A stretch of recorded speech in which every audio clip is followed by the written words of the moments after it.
Somewhere in the inescapable depths of suburbia, a cloaked man walked alone down a dimly lit street. Icy drops of rain dripped from the edge of his hood onto the rims of his sunglasses, cascading down the lenses and eventually dropping into oblivion. He strode with purpose, quickly and cutting corners across lawns, muttering to himself in a tongue only the desperately insane would comprehend.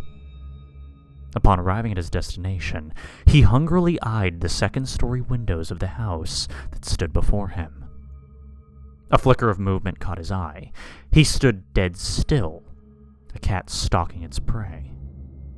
A single light flickered in the basement window, a candle, perhaps. The man retrieved his cell phone and double-checked the address sent to him, or rather, who he had pretended to be, and tucked it back into his breast pocket. While innocent and playful curiosity had initiated this dark situation, a fully developed obsession had brought it to its climax. Whoever thought a wrong number text could be such a grave mistake?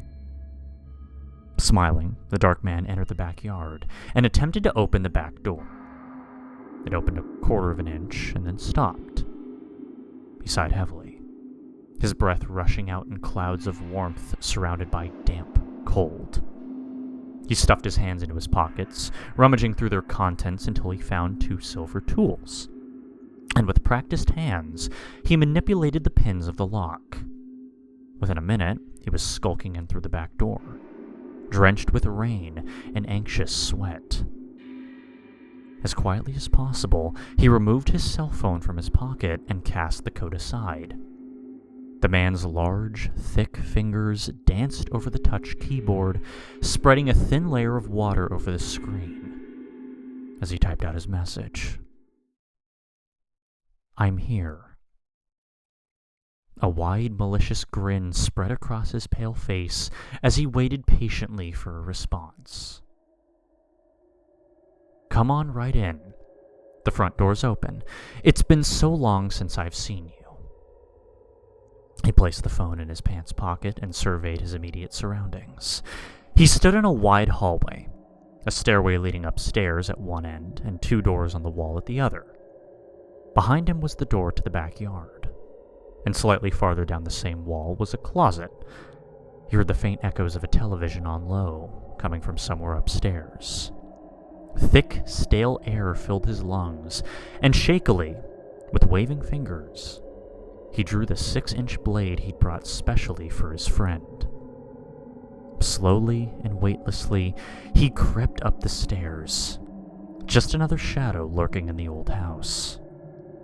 Once in the living room, he spotted the glare of the television around the corner. A late-night TV special, it sounded like.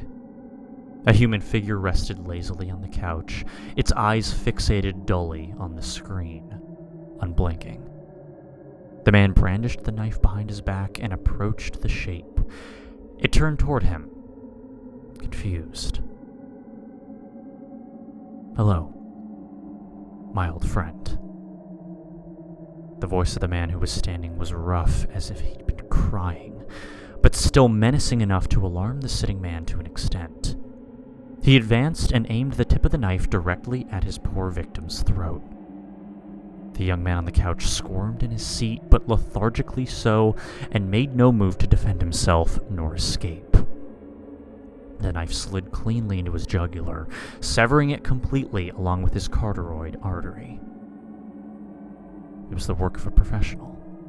The sleepy gaze returned to his face as he slumped over, blood soaking his shirt like a towel under the tap. "I'm glad to see you can make it." A smooth, calm voice echoed around the halls. The man froze in his tracks. "Which one were you?" The voice's owner appeared to be at the top of the stairs, a tall and lean silhouette against the light from below. "Oh, dear. Where are my manners? Please forgive me. But you're the 4th this week, and I keep losing track of the names I've been asking for. You were Howard, weren't you?" The man stood there, his jaw slack and limbs numb while the silhouette continued to speak. You're probably confused. Most of them are. You're going numb, aren't you? No, that's not nerves. Well, it is technically nerves. The silhouette chuckled to itself. You came in through the back door, right? Well, I thought I would tell you in person, rather than text, that wired to every door are tripwires designed to release poisonous gas when triggered. It's sort of a sedative design to keep you just conscious enough to feel pain. I was safe downstairs while you were breathing it in. There was just enough time for you to get the correct dosage and for the fumes to dissipate to make my appearance. The man began staggering towards the increasingly terrifying silhouette, his movements halting and mechanical, his muscles struggling against themselves. He collapsed in a writhing heap halfway across the room. You don't mind if I clean up first, do you? Surely you wouldn't want to sit in all that blood on the sofa. It'll just be a little while longer until I can help you off the floor. Oh, and do you have a preference for television channels? I'll let you watch anything, except MTV. I hate MTV.